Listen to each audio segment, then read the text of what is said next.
नमस्कार, आप देख रहे हैं CG न्यूज़ प्लस 24। छत्तीसगढ़ के रायपुर राजधानी से बड़ी खबर आ रही है।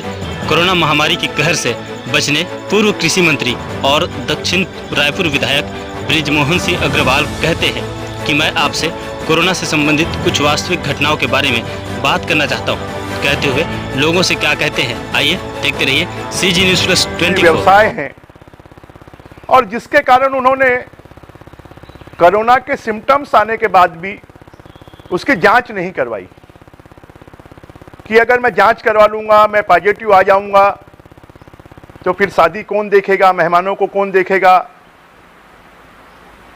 मेरे व्यापार को कौन देखेगा, कार्यक्रम को कौन देखेगा। और कार्यक्रमों के बाद में वो गंभीर रूप से संक्रमित हो गए। हमको इससे बचने की आवश्यकता है। कल परसों की ही घटना है कि मेरे एक मित्र के भतीजे, जिनको 5 दिनों से कोरोना का संक्रमण दिखाई दे रहा था, परंतु वो कमरे में बंद हो गए।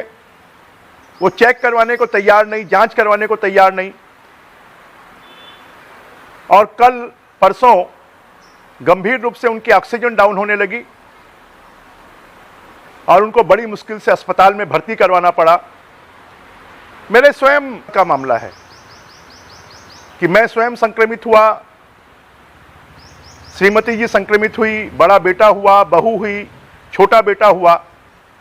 परंतु जो बेटी है वो डॉक्टर है, सरकारी अस्पताल में जाती है, कोरोना मरीजों को भी देखती है। वो संक्रमित नहीं हुई क्योंकि उसने अपने आप को बचा कर रखा।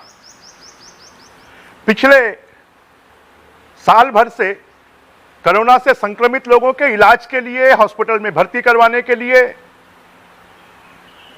उनको वेंटिलेटर उपलब्ध करवाने के लिए, उनको ऑक्सीजन उपलब्ध करवाने के लिए, और अभी पिछले 1 सप्ताह से रेमडेसिविर का इंजेक्शन उपलब्ध करवाने के लिए लगातार लोगों के फोन आ रहे हैं। ऐसा कोई घंटा नहीं होता है कि जब लोगों के फोन नहीं आते हों।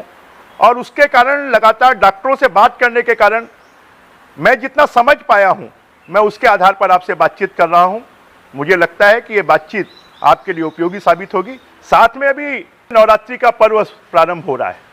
हम अपनी धार्मिक भावनाओं को भी नियंत्रित रखते हुए भीड़ भाड़ से बचें, घर में ही पूजा करें और लॉकडाउन का पालन करें। तो मुझे लगता है कि कोरोना के संक्रमण की भयावहता को हम कम कर सकते हैं। बहुत बहुत धन्यवाद।